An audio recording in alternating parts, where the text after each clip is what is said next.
মাথাকে তুমি রাসূলুল্লাহর দরবারে এসে বলতেছো, হে আল্লাহর রাসূল, আপনি জিনার অনুমতি দেন। যে রাসূল আল্লাহর পক্ষ থেকে বাণী শোনায়, ওয়ালা তাকরাবুজ জিনা, তোমরা ব্যভিচারের নিকটবর্তীও হয়ো না, আর তুমি সেই নবীর কাছে এসে আবদার করতেছো জিনার অনুমতি দেন।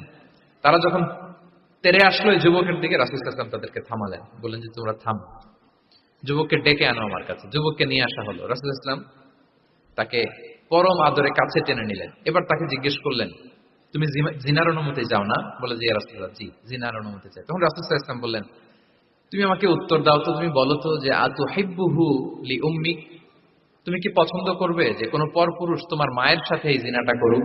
তোমার এটা ভালো লাগবে? সে বলে, লা ইয়া রাসূলুল্লাহ, না, কখনো না। আমার মায়ের সাথে কেউ এই পাপাচারে লিপ্ত হবে, এটা কোনো মানুষ মেনে নিবে না। আমি কেন, কেউ মেনে নিবে না। তারপর রাসূল সাল্লাল্লাহু আলাইহি ওয়াসাল্লাম তাকে বললেন, আতুহিব্বুহু লিবনাতিক, তুমি তোমার কলিজার টুকরা সন্তান, কন্যা সন্তানের সাথে, তোমার কন্যার সাথে